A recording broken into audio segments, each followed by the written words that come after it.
8.7 billion Ghana cedis, 2 billion USD. A lot of you who invested the 2 billion USD in the country are sitting here. A lot of you know where you invested it. You invested in land, you invested in houses. Usually, assets which just sit there, they don't create jobs beyond the initial job creation. Secondly, they've been invested in expenditure, in increasing the household earnings. Could we tap into that 2 billion USD? Imagine the amount of entrepreneurship which could be developed if part of the 2 billion USD came in to create businesses in the country.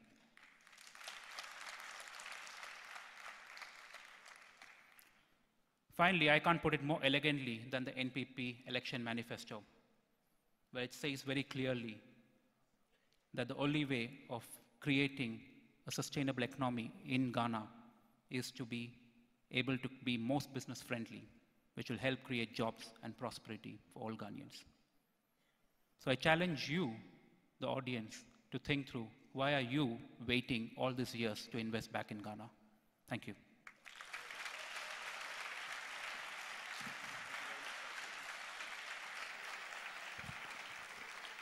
Many thanks, Rahul Gopinath, Ecom Agri-Trade Limited, our platinum sponsor.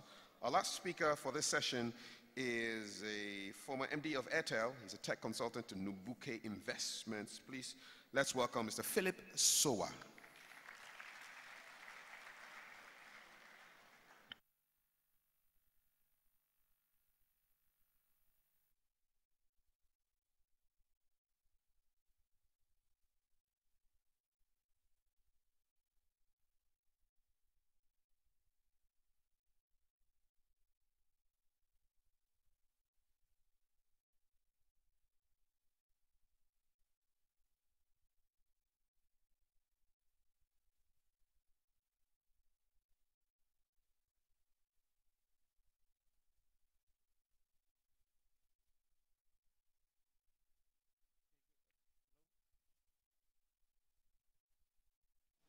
Okay.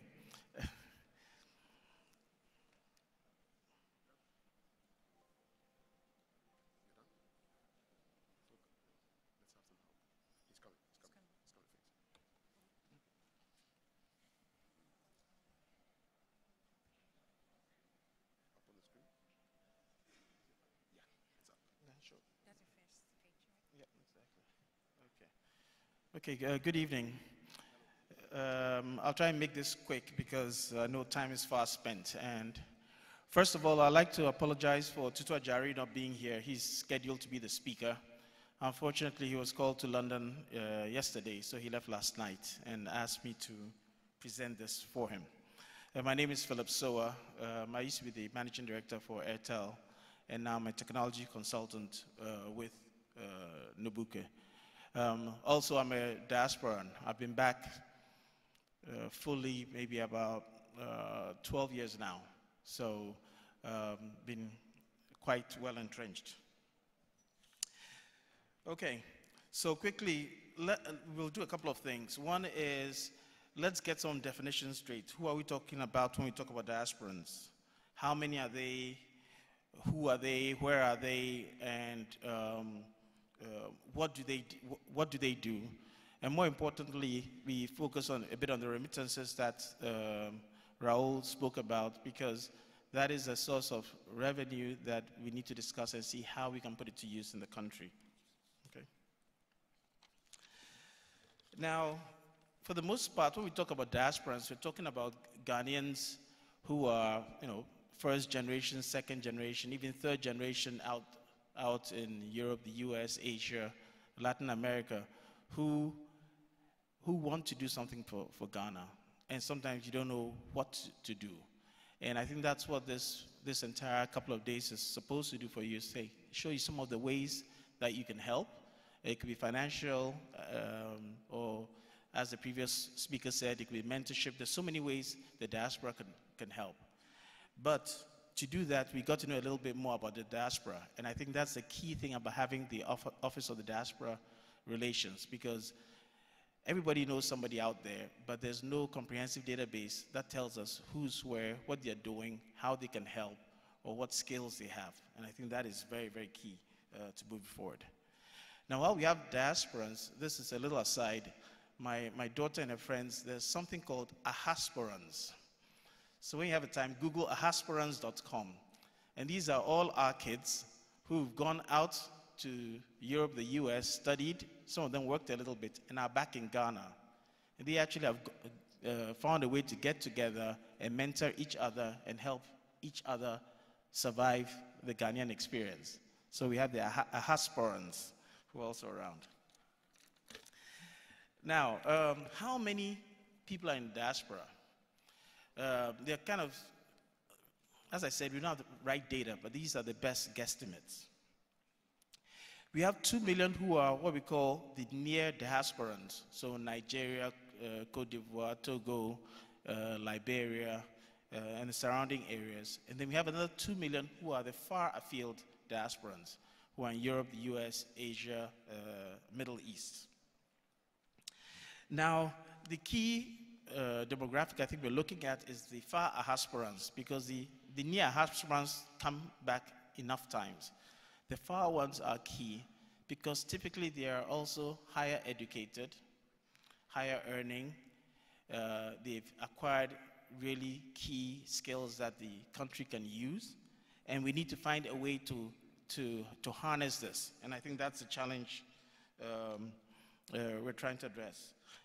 Most of the migration happened in the mid-'80s, when we all know the struggles that the country was going through. I left during the early '80s. I'm quite sure a number of you did also. And so we're looking to see what you can do. But now the reason is, why do we care so much about the diasporans? And as with business, everything boils back down to money. Officially, the diasporans send back $2 billion a year.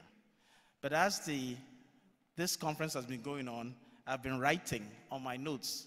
First, somebody said 3 billion, so I wrote 2 billion or 3 billion. Then somebody said 4 billion, so I wrote 3 billion or 2 or 3 or 4 billion. Then I think somebody said 5 billion. So now it tells us we don't know. That's the truth. And I think that is the big issue, is we don't know. So what do we do? Right? To be able to really help, channel these funds, we need to know who's sending it, how they're sending it, why they're sending it, so that we can help channel the funds to the right, projects. Now, unless you understand the reason why, you cannot put effective programs into helping to support the diasporans. We need to formalize the flows so that we can measure them. Anything you measure, you can improve. Right? You don't measure, you can't improve it. So we need to understand what it is, and we need to be able to measure it. So how do we do this? First of all, actually by a show of hands, how many of you have registered with the Ghanaian embassies or high commissions in your countries? Yes, it's very few. And when I was in the US, I didn't register the US embassy, the Ghanaian embassy in the US either. But it is key. And I think one of the takeouts that we need to ensure that both the Minister of Foreign Affairs and the Office of the Diasporan Relations is that a proper database is put in place with all the right fields that gets who we are, or who you are. I'm no longer a diasporan. Who you are, what your expertise is, what you do. Just so that we can harness this. Because if even once a year, and I think when we have forums like this, we need to break up into industry groups or areas of interest, because then you can dig deeper into aspects of the economy that you can help. It's amazing, what the diasporans are doing everywhere else, and yet we don't know. Sometimes you see it on the TV and you're like, oh wow, there's a Ghanaian doing this. I think it is imperative that we have a database. Everybody who wants to help registers, so we know where people are and what they do or what they can help.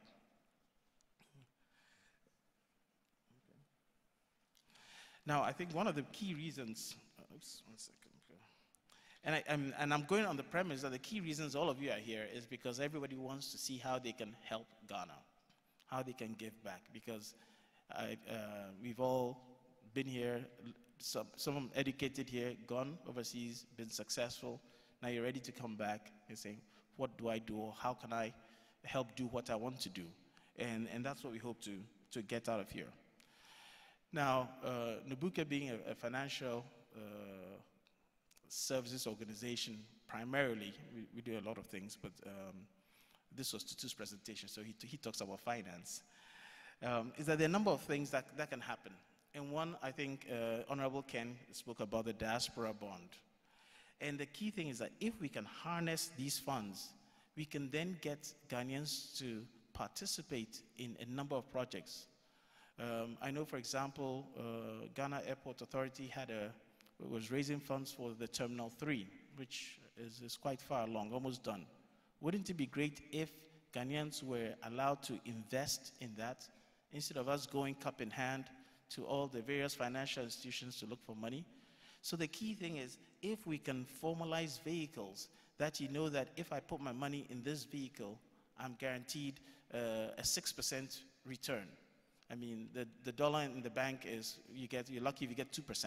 If you get 6%, that's more than three times what you'd get if you put your money in the bank. So the key thing, I think, is that once we understand who's sending the money, where they're sending it from, we can then create financial instruments that people now can put their money into.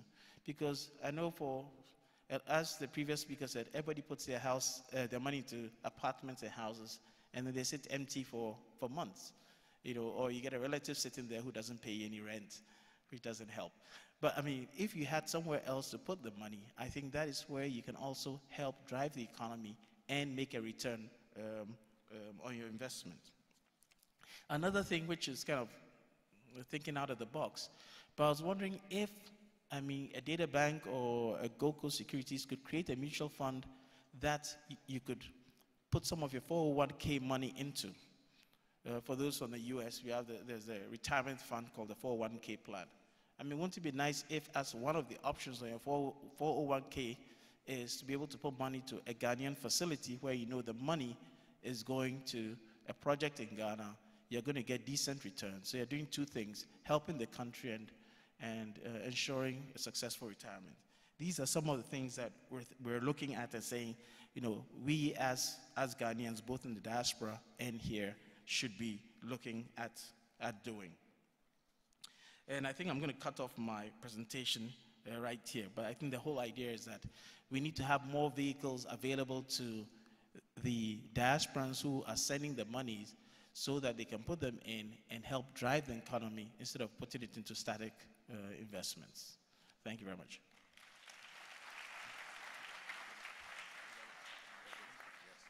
Thank you very much. It's time for the question and answers. And it's a Q&A session.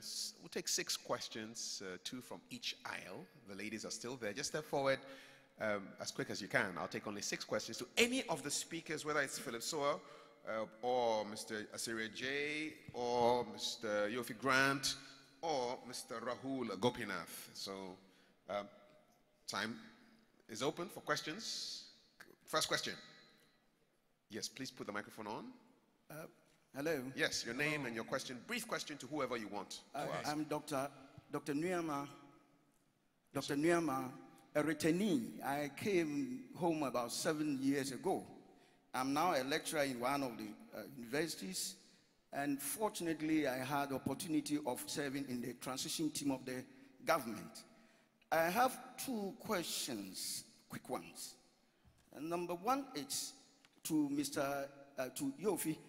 Yofi, is it possible for Ghanaians in the diaspora to pay their duties in any of the missions abroad before they come here? Because that has been the problem.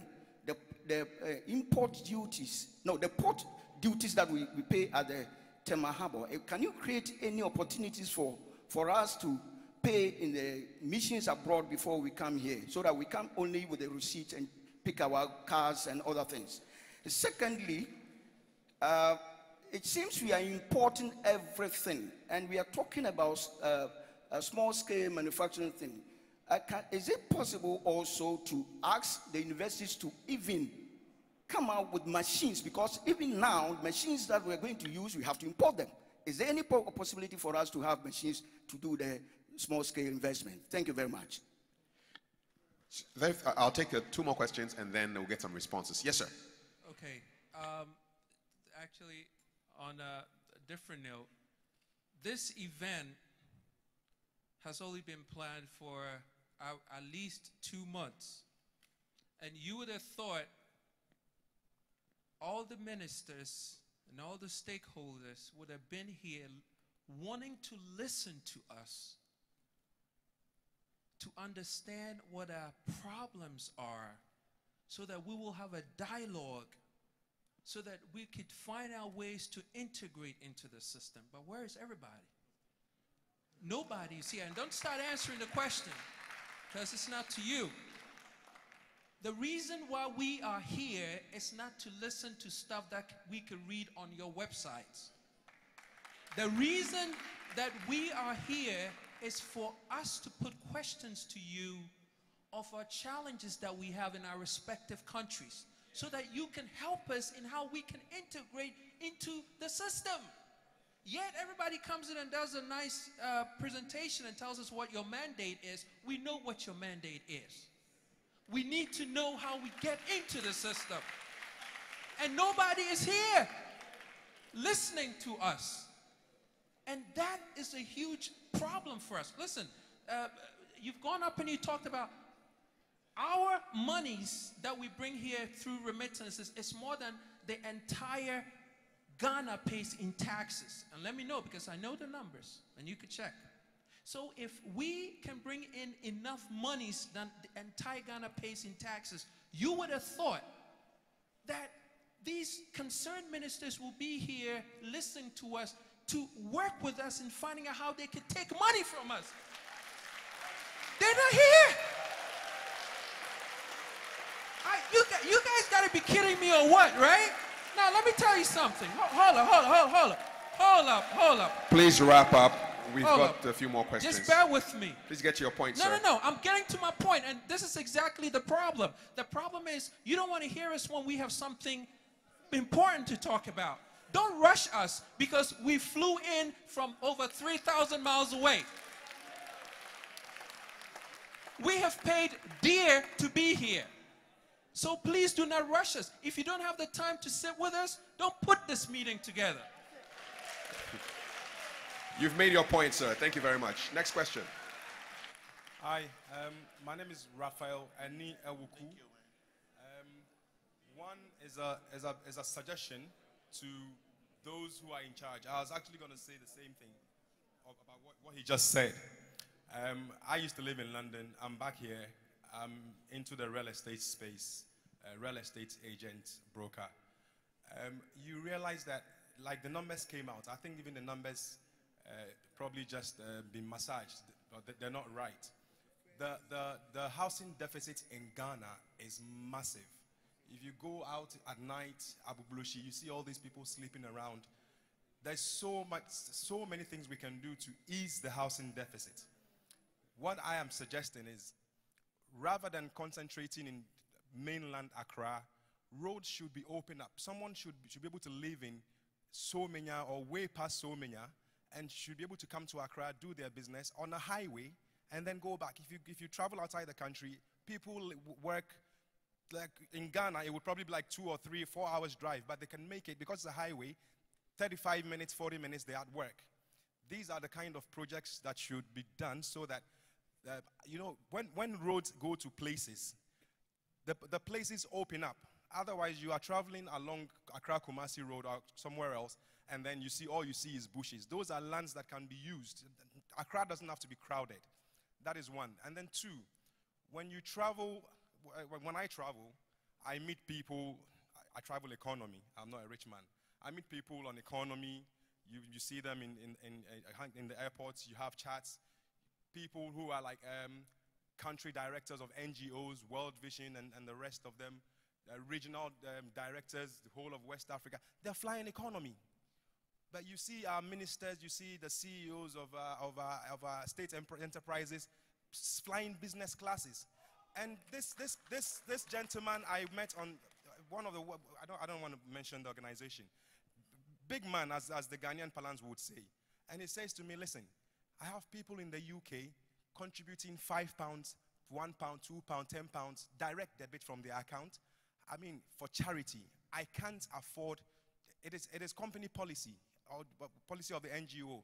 You can't afford, as somebody that has been put in a place of trust, to fly first class or business class. So some of these things have to be addressed, I believe. Mr. Grant, I mean, I'm looking at you especially because I think the rest here are not in government or have nothing to do with government. So you can pass it on. And I believe if you do and you help push it, you will be remembered for something. Thank you. Thank you. I'll get some responses. Mr. Yofi Grant, some responses. There was a question about whether it's possible to pay duty in the missions so that you just arrive with your receipt. Yes, the issue of duties, I think that's a very innovative suggestion, and we'll push it up for discussion and see. But usually duties, etc., are cross borders. So it's when you cross the border, they charge you the duty when the goods have crossed the border. But we will look at it and see how best we can make it an actuality, if it makes things efficient. So at the end of the day, all you want is speed and efficiency. So we will take it up. There was a question on whether simple machines can be made because we're importing everything.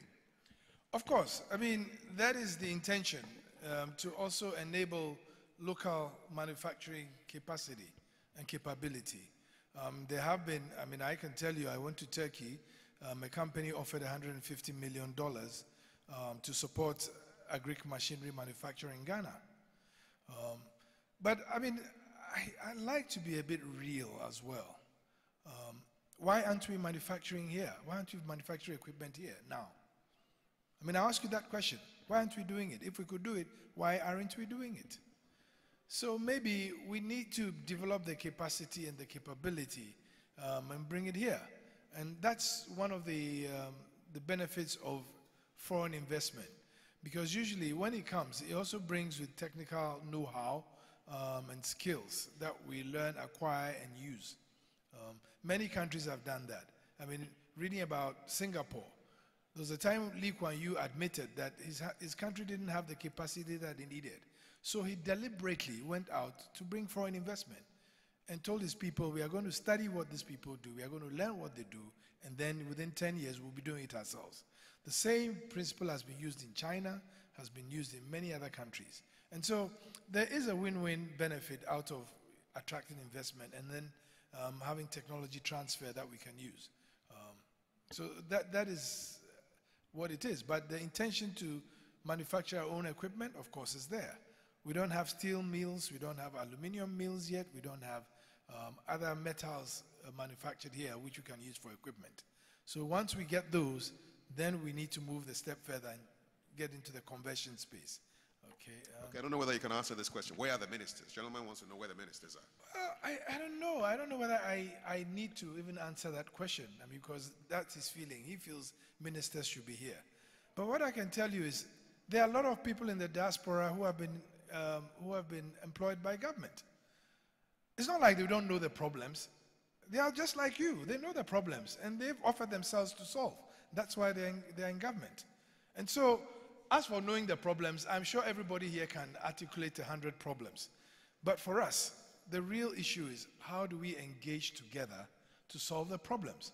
For me at GIPC, a Ghanaian in Ghana is the same as a Ghanaian sitting in Tottenham, or sitting in Zurich, or sitting in Berlin, or sitting in New York.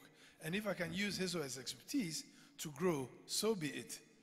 I am not sure whether bringing ministers here to engage them in a little powwow necessarily might be the best template for all of us, else we could be here the whole day. But there are enough people here on the committee. There's an office in the president's, the Diaspora Relations Office, that is going to collect all the views here, going to collect them and articulate. They are all diaspora people. They are not people who are here, locals, as you might call them. They are diaspora people. So, yes, it might be a legitimate question that you should stop government and put all the ministers to sit here for a day to answer questions. It might not necessarily be the best use of time. And I know you're saying that I don't understand the question. I do. What you have, there are 2 more days. There are going to be representatives from various agencies who are going to be here.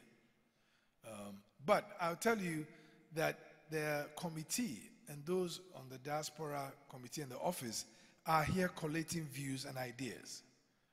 And they will articulate them through the proper channels. So don't lose hope or don't lose heart. That engagement will happen. A third question, the roads that are leading outside of Accra. There was a gentleman who said it appears all the roads are in the Accra area. How about going out so people can live in, say, Ho or Somanya and come to work here? Oh, there's a road to Ho. I can't imagine he thinks there's no road to Ho. There is a road to Ho. Maybe it might not be the best. And I did indicate that there's a huge program, integrative transportation rehabilitation project that the government is putting in place, which will integrate railway, road, sea, and air.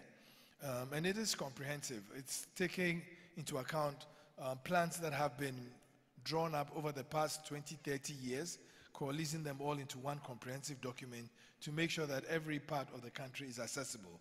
Because if you do the one district, one factory, and you don't have good transport linkages, it doesn't mean anything. So that program is on track. I can assure you that. Thank you, sir. I'll take 3 more questions from here. First one. My name is Yao Fori Amanfo. I used to live in the United States, and I've been here for the past 3 years. And I think that you've touched on some of the questions that I'm going to ask. It looks as if a lot of people that come here get frustrated by the systems. You know, when you are overseas and Ghanaian officials come there, they always invite you, come home, come home, come home. And then you come home to try to start a business or do stuff. And the frustrations that people go, I personally have friends who came, you know, and they've gone back because they get so frustrated with the system, nothing seems to work. And I think at a forum like this, as my brother said earlier, if we can listen and actually try to help solve some of the frustrations that we have, it will help all of us. My experience is, you know, you go to places and you see the way they're doing things, and you know there are better ways to do it, okay? But people will keep telling you, this is the way we always do it, and we can't change. And even if you have good ideas, nobody wants to listen to those good ideas. So you get to a point where you're like, okay, now what do I do? My wife and I came here and we wanted to set up a physio clinic, a physiotherapy clinic. We sent equipment from the United States. We have everything set up, you know, and the building in which we are, starting our business has kiosks. They have kiosks surrounding the whole building so that even the gate to the premise is blocked. And for 2 years, we've not been able to operate because people are whatever and they will not move and the system will not move them. So I'm just saying that people come here, they are so frustrated. So my question is, when you invite people to come home, is there space for them here? That's my question. Is there space for us to... Thank you very much. It's a question of space. Yes, sir. And I do have the director of the Diaspora Relations Office on the stage, Mr. Kwesi Ababio, so he may answer some of these questions. Can I have the next question? Oh, yes? Yeah, go ahead. Hello. Hello. Yeah. My name is Kuduya Usuansa. I'm a parks director in a city in North Dakota. When Mr. Yofi Grant was speaking, before that, the finance minister said that we should go and read Nehemiah, that we should come and build. When President Mahama, when he became president, he went to Turkey. He met the businessmen and everybody, and they said they were going to come here. We are in 2016. They have never come here. They are not here. 2017. Nobody from Turkey has come. He went there.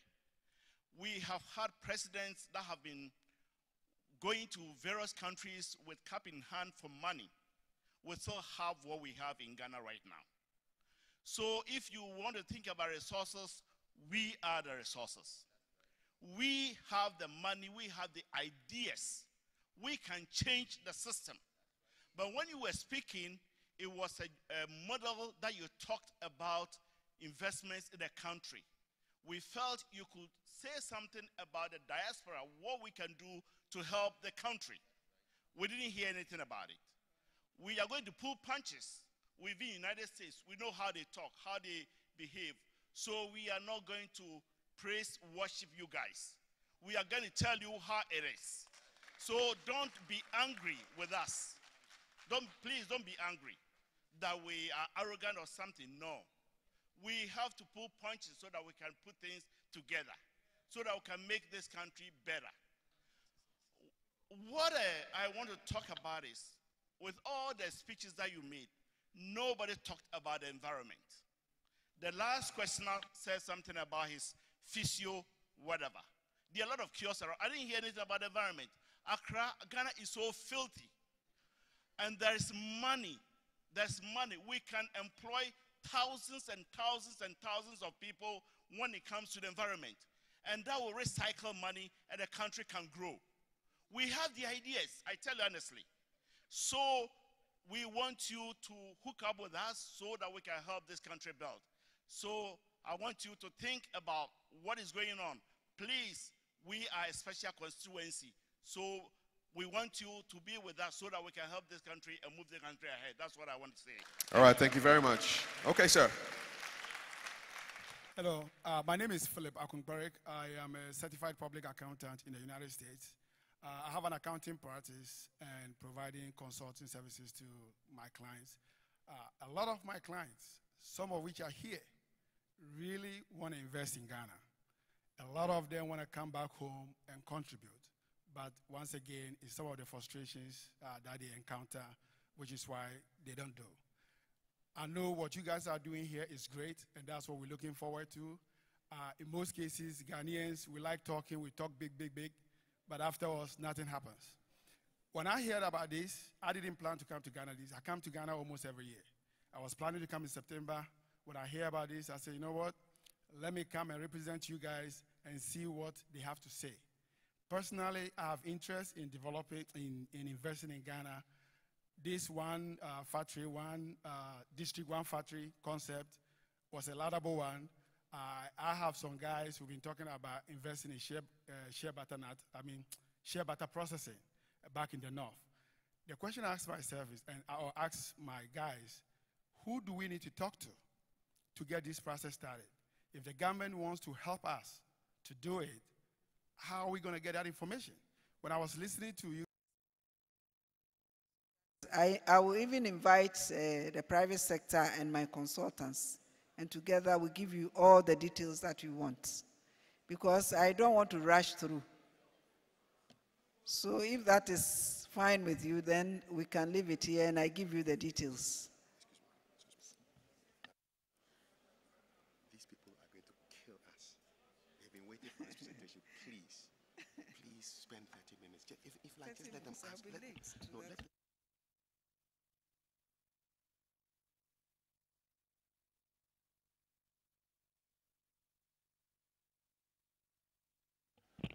Ladies and gentlemen, what is going to happen is that we're going to make this a strictly question and answer session. There's going to be no presentation from Madam.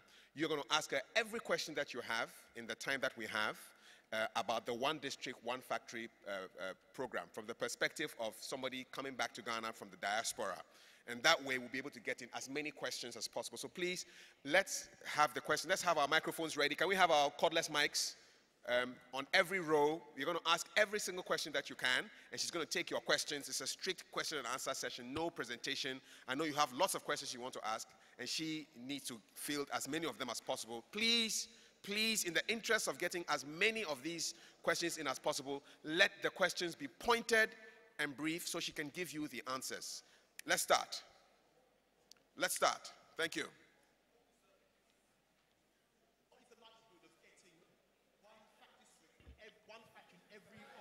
We can't hear you. Please put the microphone on for him. What is the likelihood of getting one factory in all the 216 districts, and how feasible will the economies of these factories be, considering that even Nkrumah couldn't achieve that? I'd just like to know how likely that project. So you want to know what is the point of having a district? No, the likelihood of getting Likelihood. one viable factory Viable, in every 260 districts, which even in Nkrumah couldn't achieve that. How viable is it to get a district in every district? Yeah. That's the first question. Thank you. Can we have a few more and then we get some answers? Next question, please. Can we have one on this side?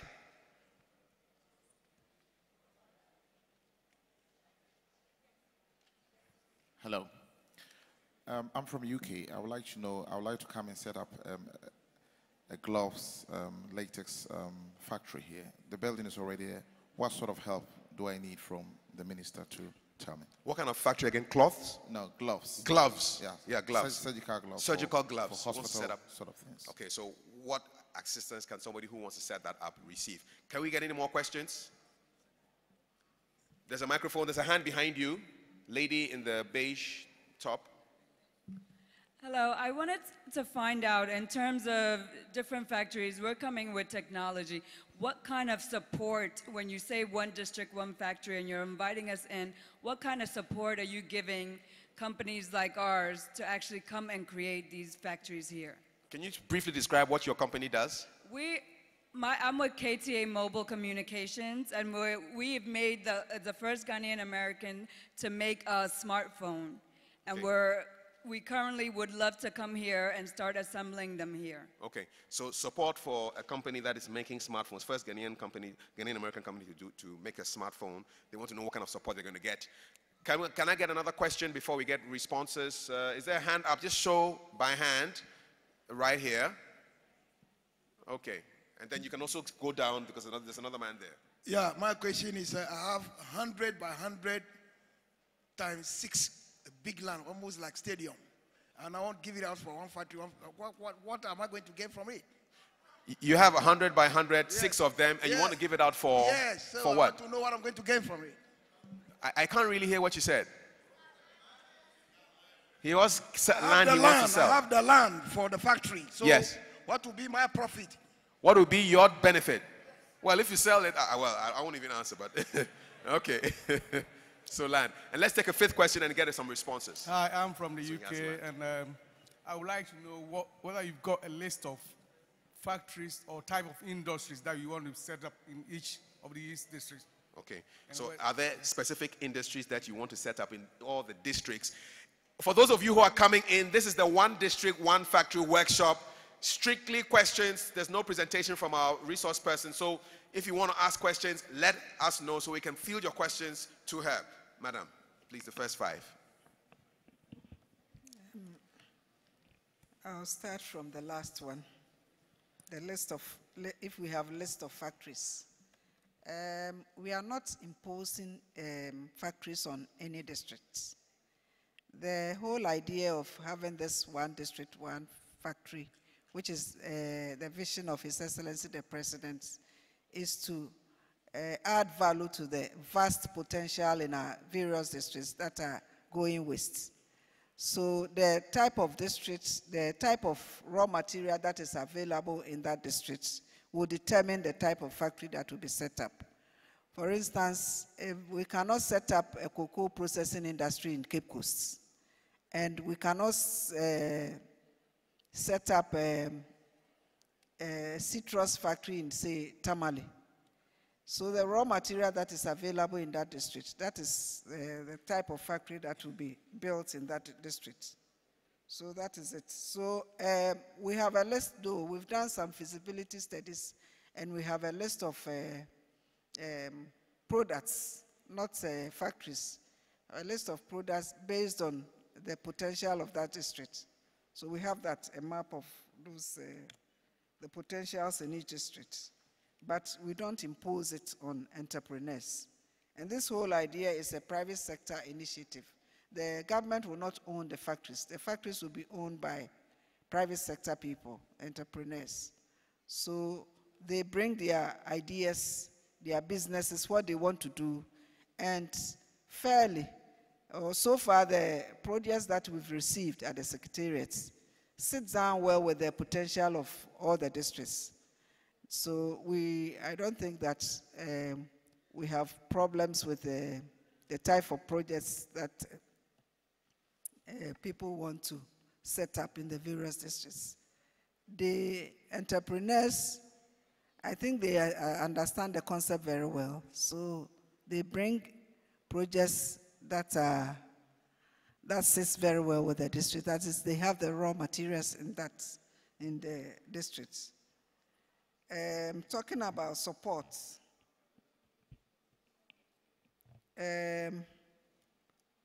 I'm sure you've all heard about this $1 million per constituency in every per constituency. 500,000 out of that $1 million is earmarked for the one district, one factory. That is from government.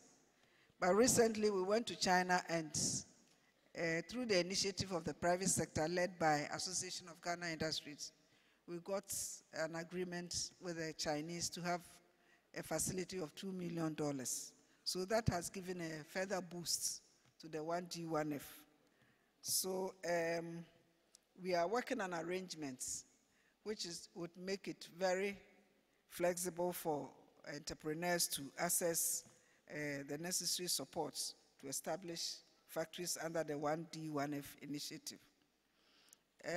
We had a criteria and we had developed modalities to guide the one district, one factory initiative. But with this facility from the Chinese, we are revising it, though we are not deviating much from what we did originally, but we are adding, here and there just to incorporate the 2 billion facility from the Chinese. So we'll give you copies. Those of you who will be here till the end of next week, maybe we can give you copies of the new modalities that we come up with on this 1D, 1F with the Chinese facility and government facility as well. The one who wants to do surgical gloves factory is the same. I think that we will have a generic arrangement for all the factories, but maybe with peculiar characteristics, we'll have to adjust here and there, but the process and the form of assistance fairly will be the same, but in terms of maybe funding, maybe they will be different, but the process going through, the process of getting the facility will be the same for every factory. But I'm sure some factories will need more than others in terms of maybe funding or any further assistance. But as government, we are there to create the enabling environment for the factories to ensure the successful establishment of these factories. And when I talk about enabling environment, I'm talking about issues about land, issues about water supply, electricity, arrangements with Environmental Protection Authority, Standards Authority, and others.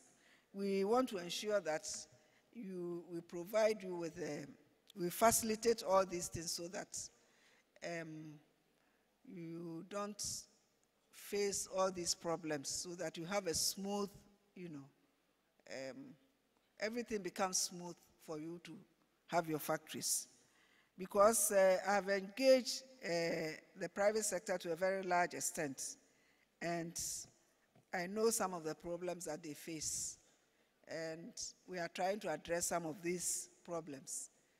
What will happen is that we are also trying to bring up a package, like an incentive package for the 1D, 1F, those who buy into the 1D, 1F, to ease some of the burden that they face. Recently, when we went to China, we went with the banks as well. Some of the banks have also expressed interest in buying into the 1D, 1F. So what will happen is that we are still engaging the banks and also the entrepreneurs that we went with to iron out certain problems and difficulties that they have with their current industries so that we can have a smooth takeoff with the 1D, 1F. So I don't know, this is what we have now. We haven't concluded on the modalities for the 1D, 1F because of this China facility that came on board, that we've brought on board. So I cannot be definite on any incentive package or on any modality guiding this 1D, 1F. We did some previously, but because of this private sector initiative of bringing this facility from China, we have to modify it so that we don't have two programs, it's all one. So maybe by the end of next week, I can give you something concrete on as to modalities for assessing the 1D, 1F. So it's the same. Somebody asked, how viable is this whole program? I think that this whole program is the vision of His Excellency, the President, Nana Addo Dankwa Akufo-Addo. And it's not born out of nothing. He's gone around the district not once, not twice, but several times. And he recognized that in every district that he went, there are some products that can be transformed or value can be added into those products to make them useful for the citizens as well as for the country at large. So in recognition of that, he decided that he will establish factories in this district because some of the products are even going waste. Because we all come from district, and I'm sure we all know. If I go around asking each one of you to tell me what kind of products exist in the district, I'm sure you have something to tell me. We have cocoa, we have maize, we have all kinds of products in our districts. And these things sometimes during the bumper season, it goes waste. So we want to add value to them to make them useful for the citizens and also create jobs for the youth and the people in the community. And then sometimes you get the opportunity of even exporting them to earn foreign exchange to develop the country. The good thing is that in everything that you do, every product that you process, the crucial thing is the marketing. The interesting thing is that, or the good news is that, with the facility that is coming from China, everything that we produce, they are the off-takers, they will buy them. So those of you who have projects around cassava alone, they want I think 2.5 million tons of starch every year. So those of you who are thinking of establishing cassava factory, the market is ready there for you. There's also the pineapple, which is, typically in Ghana, we take the fruit and the rest we throw away, the leaves. But this is, according to them, they use that for all the fabrics that we wear, all the fabrics, even wedding gowns and all that. So they need that as well, and a host of things. Bamboo is another area that might be of interest to you because the incense that they use in Pakistan and other places, they get it from bamboo and other things. So there are a whole lot of products, citrus. So if you come to my secretariat, I have my consultants and also some private people. I would organize a meeting with them for you to, give you deeper insights into this whole concept of 1D, 1F. I don't know if you excuse me to run into the other program. I have another program at 5 and I'm already late. So my secretariat is close to the American Embassy. When you turn the Togo Embassy, you turn towards the American Embassy, the first left. My secretariat is there. And I'll leave my number, and also I have a website. Leave my website address, so you can have all the information on the website. But as I said earlier on, we are going to adjust it a bit or modify the information that is there to suit the Chinese facility of 2 billion. And the billion has given a boost to the whole 1D, 1F because it's a private sector thing. It's the private sector that signed the memorandum of understanding, not government. You hear people saying that it's wrong, we should have gone to parliament and all that. No, government didn't sign the memorandum of understanding. It was private sector and the banks who signed the understanding, and we as government witnessed it. So the question of going through that whole bureaucracy is non-existent. Doesn't really occur. So it's smooth, and very soon we are all going to see the factories. The good thing too is that these factories will be built and equipped under the 2 billion facility. And building and equipping it doesn't mean that everything is coming from China to build and equip it. No. There's an arrangement with the entrepreneur, the lead entrepreneur. There will be a discussion. Sometimes you want your machines from Germany or from UK or from wherever. There will be an understanding to bring the equipment to, from whichever country to your factory. So the question of having everything from China is also, has also been resolved with the Chinese. So I don't know if we can permit me to end it here and then further inquiries. Yes. The website address, fortunately your representative is here. China is, you are here. My website address is 1D, 1 is figure 1, 1D1F, Ghana.org. 1D1F, Ghana.org. And my number is 020 1D 1F Ghana.org. And then my number is 020 818 3403. So my office is at Cantonments, as I said earlier on, and you can come in anytime. I will liaise with your coordinator and organize a special program for you at my office. So those of you who will be staying till next week, I'm available and will give you all the supports that you need if you really want to establish, because we need you too. You have the, what I like about the diaspora is that you have the culture, you see, and the discipline. So I think that with you, we'll go a long way.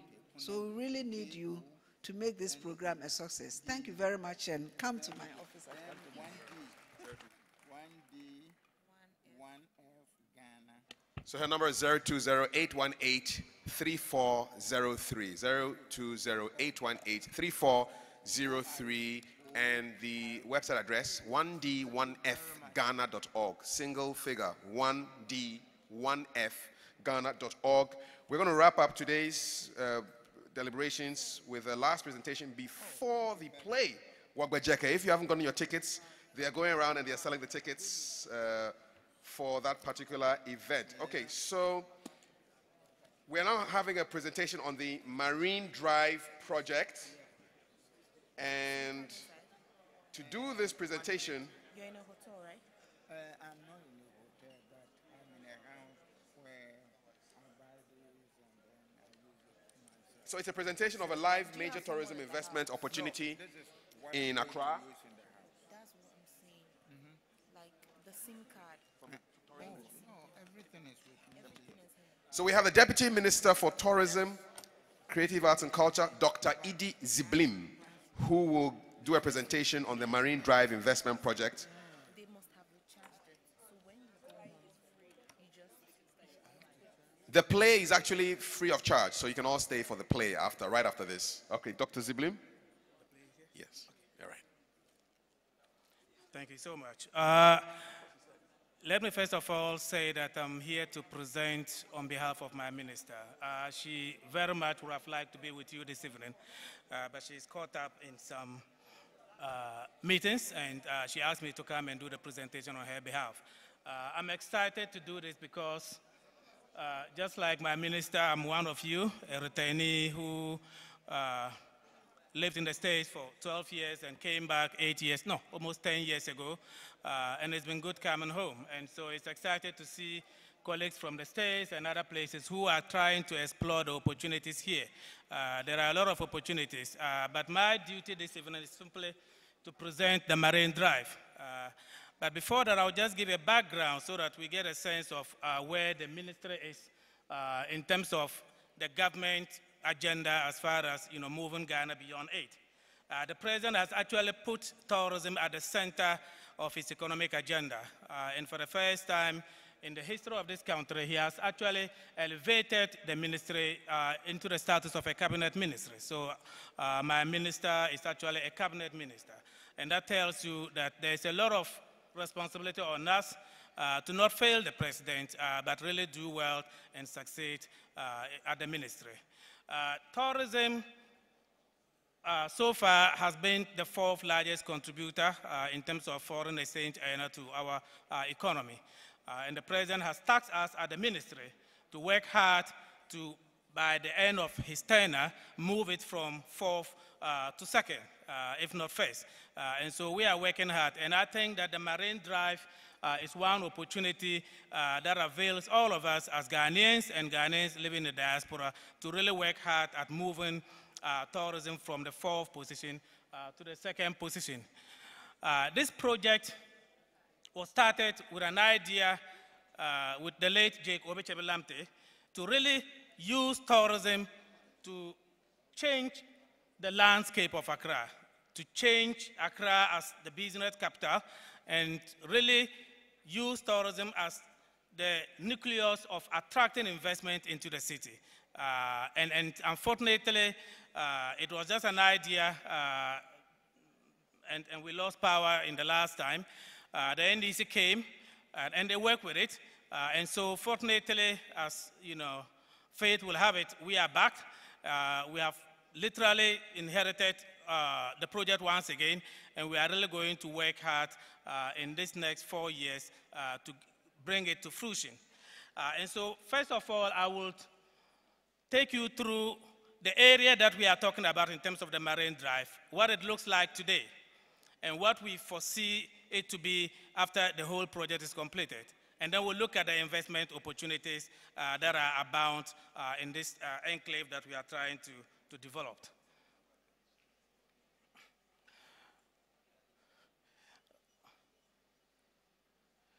And so for those of you who, well, I think everybody knows Accra very well, but if you just want to get a sense of the area that we are talking about, you're looking at the Christian Boss Castle, the former seat of government, just behind it, all the way to the cultural center, for those of you who know the Kwame Nkrumah Memorial Park.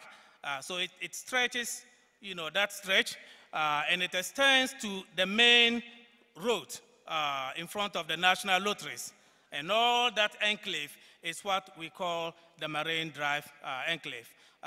And for now, this is how it looks like. If you visit the site now, you will find a lot of damp places, debris, a lot of not quite well designed buildings, and this is what it is.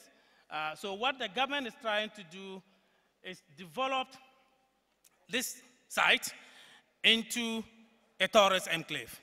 As it is now, you first need an anchor developer to pull down all the buildings, to clear the site, and to prepare the land into what we call service plots, so that you then get investors into site to do the buildings.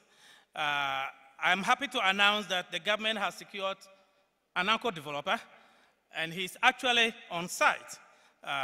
And we have his promise that in the next year or two, latest by close of 2019, he would have done with the first phase, which entails really developing what it is now into a proper site for infrastructural development. So clear the land, do the roads, do the drainage, do everything, and send in water, electricity, and make it, service plus. And once that is done, that is where you come in.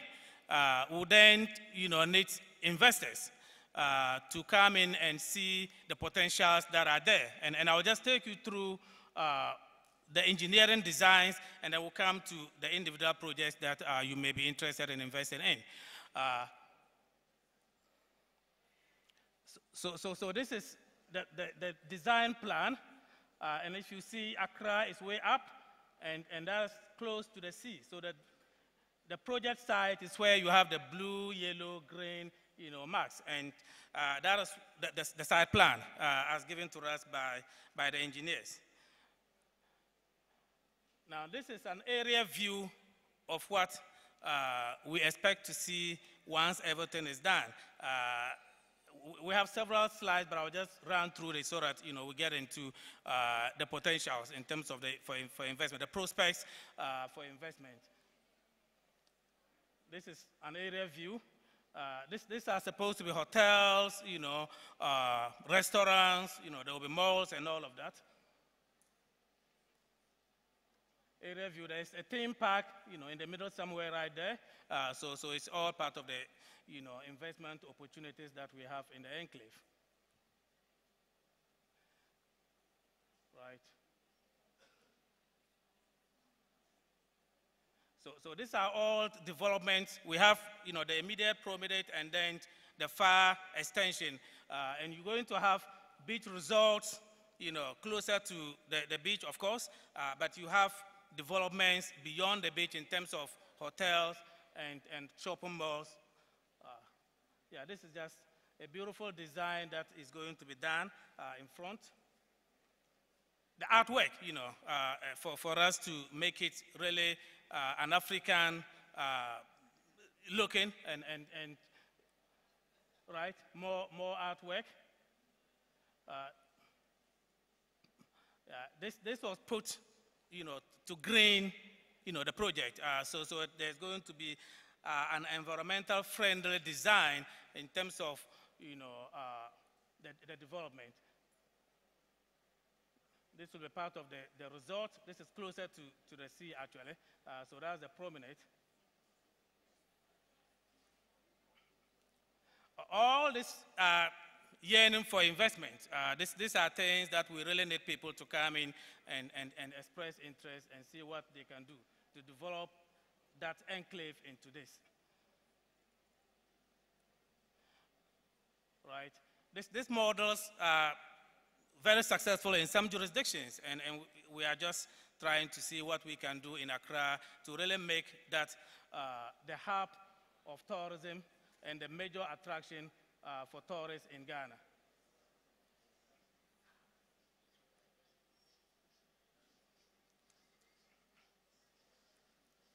Right. So you see the beachside, resort.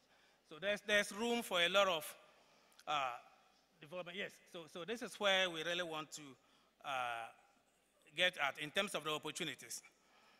Now, tourism, especially the Marine Drive, is looking at, one, the hospitality industry. There is yearning opportunity for investment in that industry. We have hotels dotted across the country, but this particular project is to, if you like, raise the game so that people coming into Ghana will be very hospitable in terms of the professionalism that they get when they reside in these hotels. So there's room for investment into hotels and beach resorts. There's room for investment in restaurants. We're trying to see if we can limit it to, first class major restaurants. Inside the mall, there may be one or two, restaurants allowed inside the mall, but outside the mall, we allow for, good restaurants, good food, continental, and so we are advertising for people to come in and give us their business plan in putting up restaurants. Then we have 9 clubs. In the discussion that we've had, we're thinking about maybe limiting it to just 3 9 clubs, but we'll see how it goes, depending on the interest that people express in. Of course, we have cafes, theme park, and I'm interested in the theme park because we'll develop the AC Sutherland Park into a children's park, but we really want to develop a proper theme park for both children and adults in the Marine Drive enclave. Then we have a shopping mall, of course. There will be conferences. We're getting more and more conferences in Ghana, and one of the challenges that we have is capacity, in terms of, actually containing the number of people who want to come in. We will develop a first-class, state-of-the-art conference hall in the Marine Drive enclave, a massage parlor, and 2 beaches. 2 beaches, state-of-the-art, really friendly, environmental friendly, clean for people to come in and really have good time. So in a nutshell, these are the opportunities. And as I indicated, we are in the first phase. The anchor developer is on site. We have given him some timelines. And even if by next year he develops to a certain extent, we will concurrently invite some investors to start, development. So that by the close of the first phase, we would have done with the service, servicing the land, developing the land into a service plot, but also having some investors already on site doing some work as far as the projects that they want to engage in. Now, if anybody is interested, the ministry is right opposite the Senate Pension House building. We share the same building with the Ministry of Environment, Science and Technology. You can come by, talk to the minister, myself, or the Director of Projects and Programs, Dr. Son. I don't have his number right away, but I will give it to you maybe after the presentation. But my minister is always around, her doors are open, and we are really excited about this because we think this, if we succeed, will change the tourism landscape of Ghana, and we can replicate it along the coast in other cities. So thank you so much for the opportunity to share this with you. I'll be more than glad to engage you in some discussions as far as questions and answers are concerned. Thank you so much.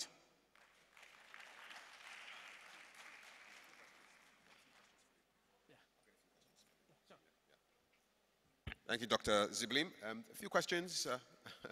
Microphones. Where are my cordless microphones? Yes. Thank you, sir. Yes. My name is Janet Mensah. I came from Holland. Sir, my question is, I think all the lands in Ghana has been used. And for 20 years to come, we won't have any land anymore. Now, the coastline that you are talking about, is that only Accra has to be developed, or Azim, and the other coastline? Are there any ideas to go there? Because my worry is the coastline are being misused. Thank you. Take another question. So, yeah, hello. Yeah, Kojo Frasa Hazel. It looks a very beautiful project, and I think you said the anchor investor is already working on it, building it now. Because there's this idea of Hope City in Tema.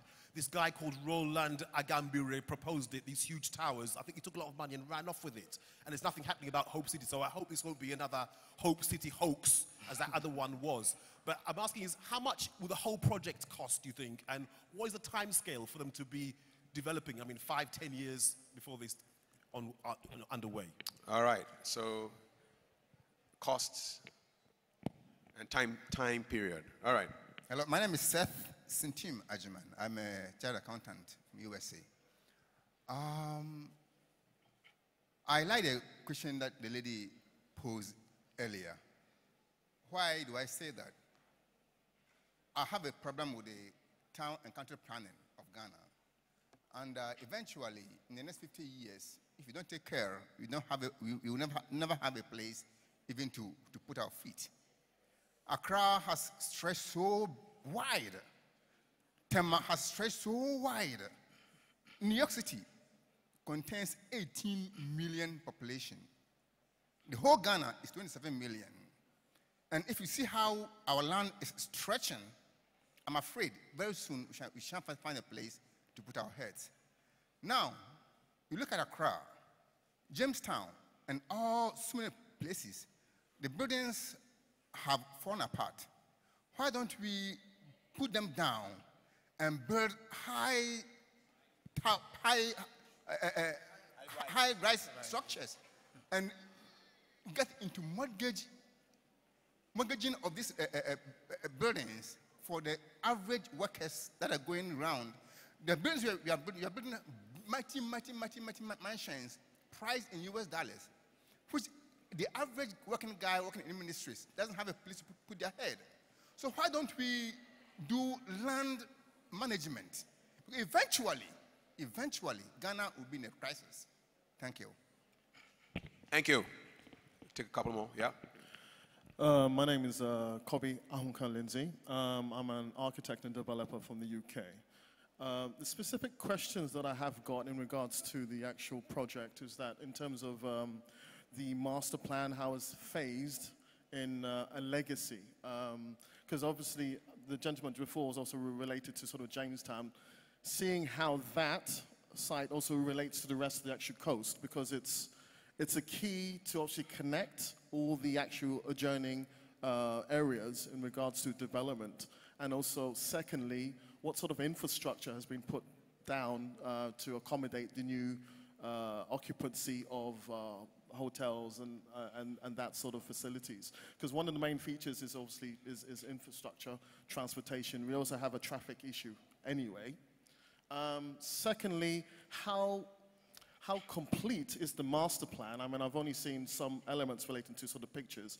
Is it sort of a conceptual scheme? Because some of the diagrams I had seen still seem to be further developed. So I wanted to see if that's still in the case. Thank you. My name is Tanisha. I'm a lecturer and learning technologist from London. I just have a question, because Jamestown is a very heavily populated area at the moment, and it also holds a large amount of historical value for the country. And so doing something like this is, in my opinion, in a large way raising that historical value. I'm able to watch a BBC documentary about Jamestown when I'm back home in London. So this appears to be erasing that. I'm wondering, A, what's going to happen to the people that live there at the moment? Will they be accommodated? Will they be looked after financially? As diasporans, we're not here to remove our families and friends from their homes. And secondly, as I said, what happens with that in terms of a historical landmark for the country and for us? Thank you. Okay, thank you. Gentleman in the suit, yes. Hello, my name is Kwame. I'm coming from Finland. I'm happy that we are trying to improve our tourism sector. When I was traveling to Ghana, when I go to Netherlands, there was a flight going to, let's say, East Africa. Now, one would just think that this is going to one of the European countries. I don't know the standard of our tourism yet, but I believe East Africa is way ahead of us in terms of people going there for tourism. And one of the reasons is the cost of flight to Ghana, which one of the ingredients which has increased the price, I think, is taxes. Now, if you are investing that much into tourism, what are you doing to attract people for that? Because if you invest and the people are not coming, I think it's waste. Thank you. Thank you. And Dr. Zimble will now answer all those questions, and then we'll wrap it up. Well, thank you so much. First of all, in terms of the master plan, you know, whether it's complete or not, it is complete. There is room for, you know, changes in terms of accommodating new ideas once, you know, the investors begin to come in with their own designs and plans. But the master plan is prepared in such a way that it can accommodate, you know, projects that fall within the various interests that the government has put out. And so the design, as we have it, you know, by the engineers, is complete. We are thinking about if investors begin to come in, so I want to do a hotel, so we take the design and then we'll see how it fits into the master plan. And that is where I said if there is accommodation, for us to do, changes to accommodate whatever, proposal that the particular investor is bringing, we will do that. In terms of how much it will cost and what the time frame is, in terms of the cost, I will say that the anchor developer, as I indicated, has given us an idea how much it will cost to develop the place into service plots. But as to how much it will cost to do the infrastructure in terms of complete the whole project and the buildings, the technical people are working on the figures. The land valuation is directly involved. The director of projects at the ministry, and we have consultants that are working on this project. So they are looking at, the cost beyond the development of the infrastructural site. But we have the figures as far as what it will cost to develop this, the place into a service plot. What was that?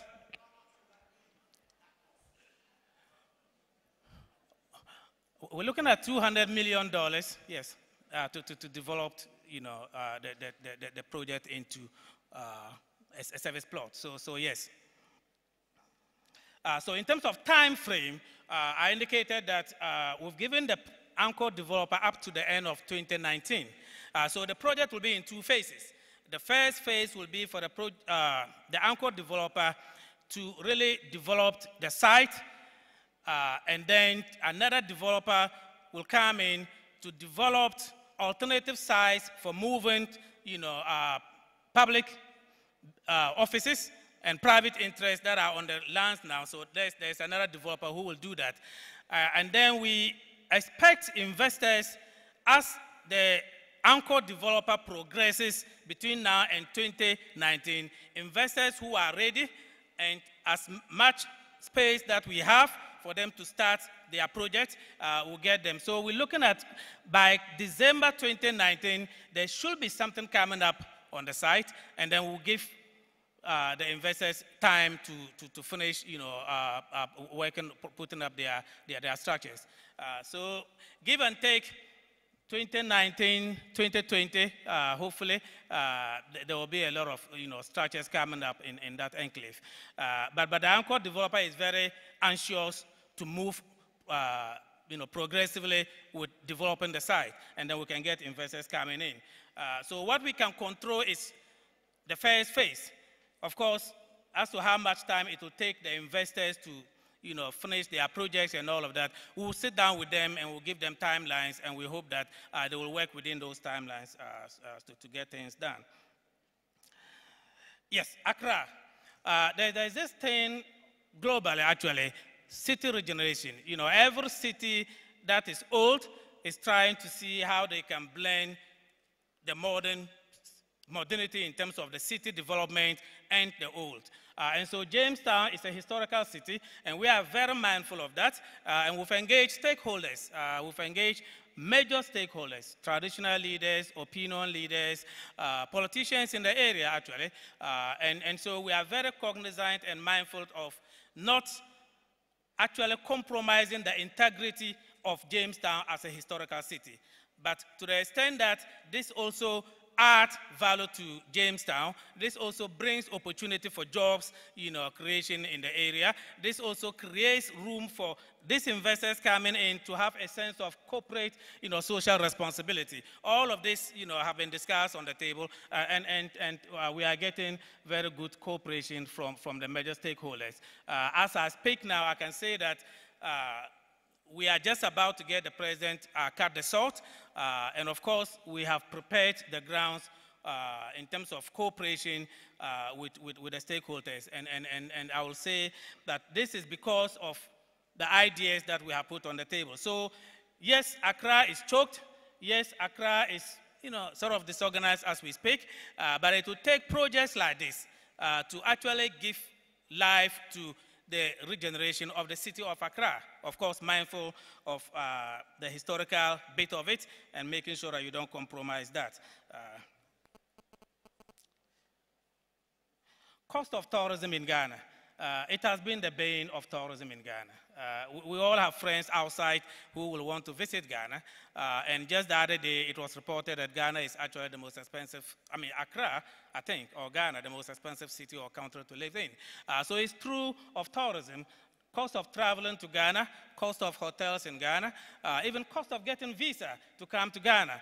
And so these are challenges. We don't see them as problems that are not, surmountable. These are challenges, and this government, as I indicated earlier on, the president has already, in a way, bringing relief to the tourism industry. The last budget that was read by the finance minister actually, gave relief to the airlines industry, domestic to begin with. And so if you were flying to Tamale, for example, round trip 900, now it's costing you less than 700. And so we are starting from there. We are in discussions with our sister ministers to see how the government can really work on reducing, one, the taxes on international flight, travel also, that will help. But see how the Minister of Foreign Affairs and the Interior Ministry can work on the cost of acquiring visa. It's really been an issue that we hear all over the place. So I will concede that Ghana is, as we speak, not comparative in terms of tourism. Even in West Africa, Gambia and Senegal are more of the favorite destination, and they will tell you it's cheaper to go there than come to Ghana. What we have in Ghana and what we are trying to develop in Ghana is cultural, the culture. There is no place in Africa that has more cultural heritage than what we have in Ghana.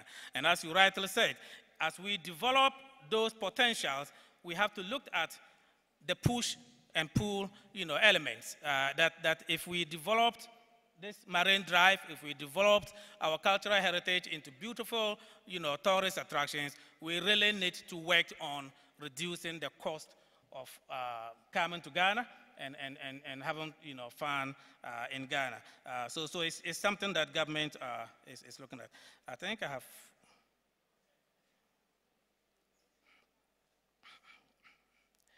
Yeah, so I think there was a question on the plan, the land issue, in terms of whether there will be any issues with it.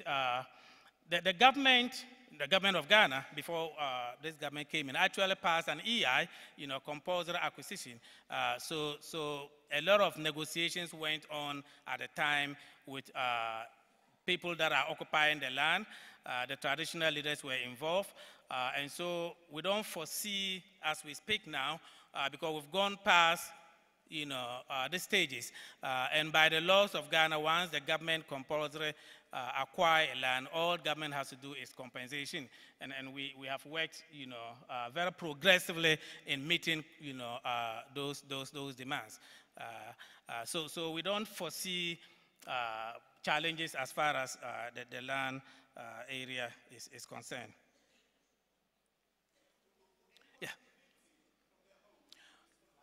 Yes, so that's what I was just talking about, that as we speak now, there are interest on the land.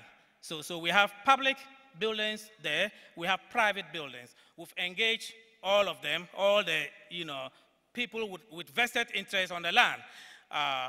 And so compensations are being worked out. First of all, the land, valuation has to come in and do due diligence in terms of even the titles that they have to the places that they claim that they own.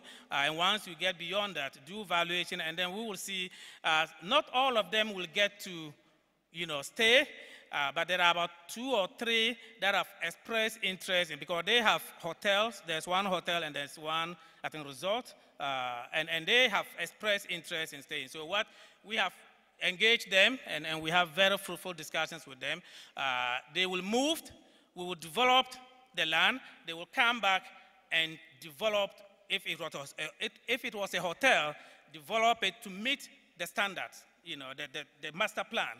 So we are in discussions with them. We are foreseeing that in some of these cases, they may even have to pay government, because then if they want to move and come back, by the time they will come back, the place would have been serviced and value would have been added, and so for them to put up, a hotel, they will have to, but all of that discussion is within the land valuation, and the technical people are looking at that. So to answer your question directly, everybody will move, but we will compensate those who have proper title to the land.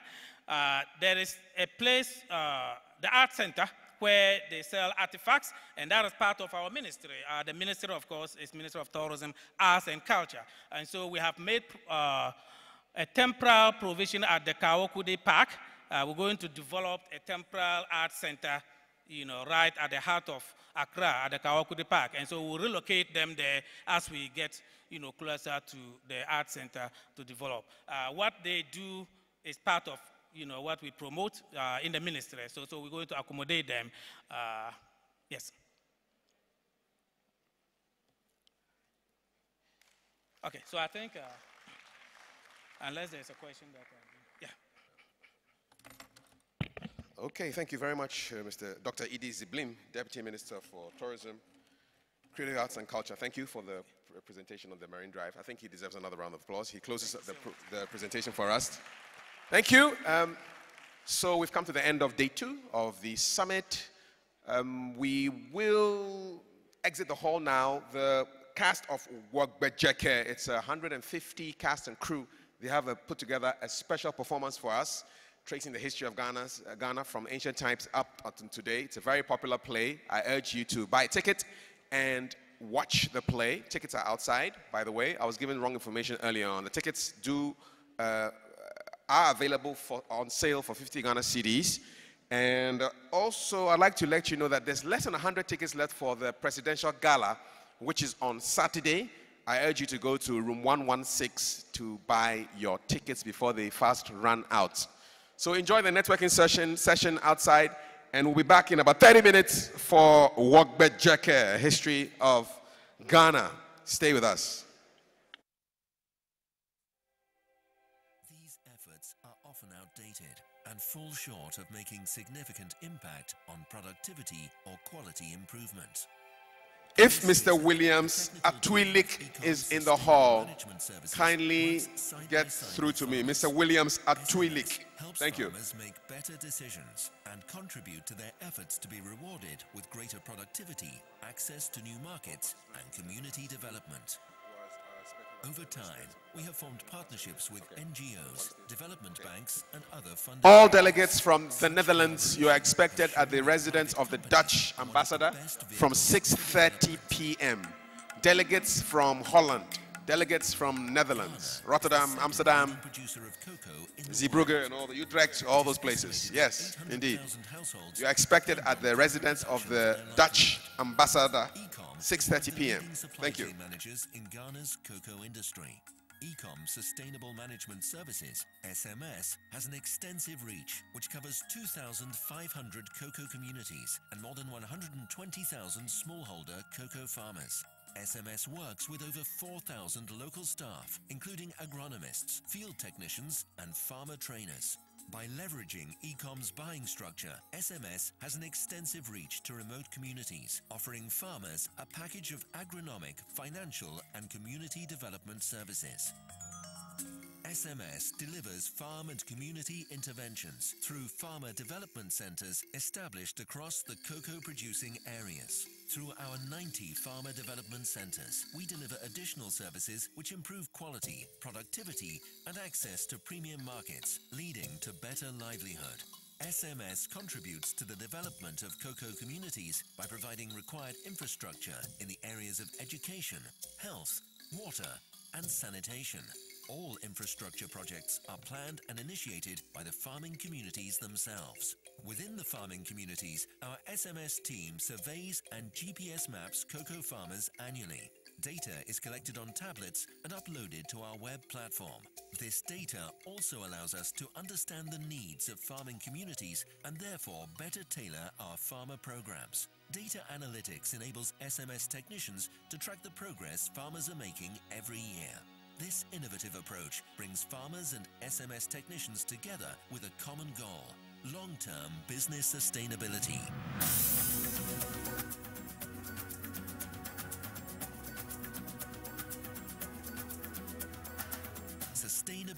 is key in creating lasting change for cocoa farming communities. We believe that building a more sustainable business is always accompanied by the vision of the future. Because Ecom values strong and long-term partnership with farmers, we are committed to be a leader in sustainability and provide the best quality services. Let's build the future. Let's put farmers first.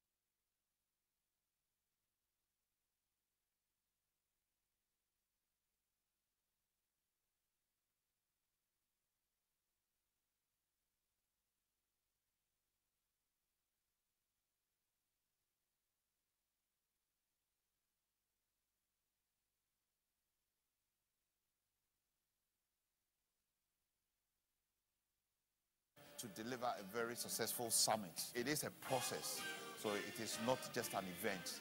Ghana is the safest country on earth. I had some investors come in and I said to them that you can walk through the streets of Accra anytime. Unlike other places in the world, especially some of the developed countries, Ghana is the safest place that you can ever find on earth. Welcome home.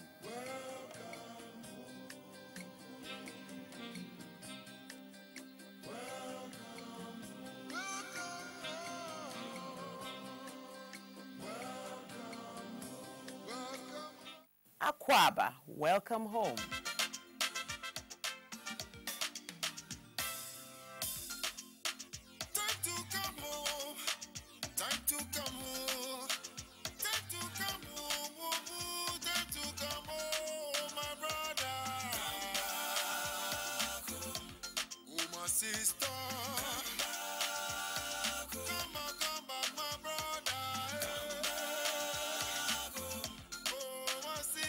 I'm looking forward to attending the Ghana Diaspora Homecoming Summit in Accra this July, and I hope you can join me. There are great opportunities out there in Ghana waiting for us. Let's go home. Come back to Ghana, come back home. On behalf of the government of Ghana and the Ghana Diaspora Committee, I invite you to the Ghana Homecoming Summit this July in Accra. Ghana, the gateway to Africa. It's such an exciting time being a Ghanaian living abroad. Be part of this great experience by being part of the summit. Let's go back home.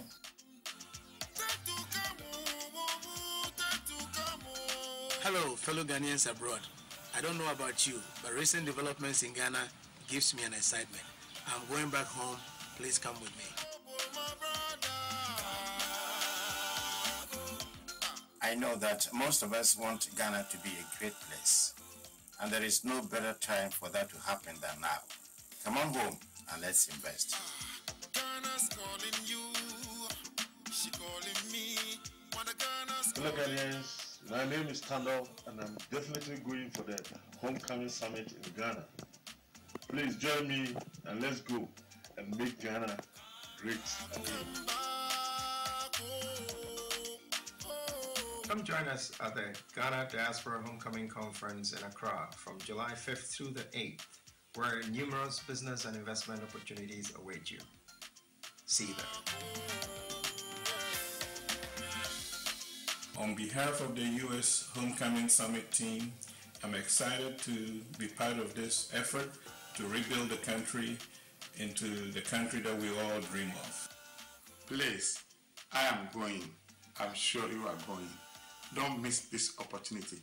There will be a lot of opportunity for investors and whatever you want to do in Ghana. Please take this opportunity and be in Ghana. I will be in Ghana. Hello, Diasporian. It is time to give back to the soil from which you came. There's a homecoming summit in Ghana, 5th to the 8th of July. See you there. Ladies and gentlemen, time is right to invest in Ghana. Mutanin Zango Kutashi.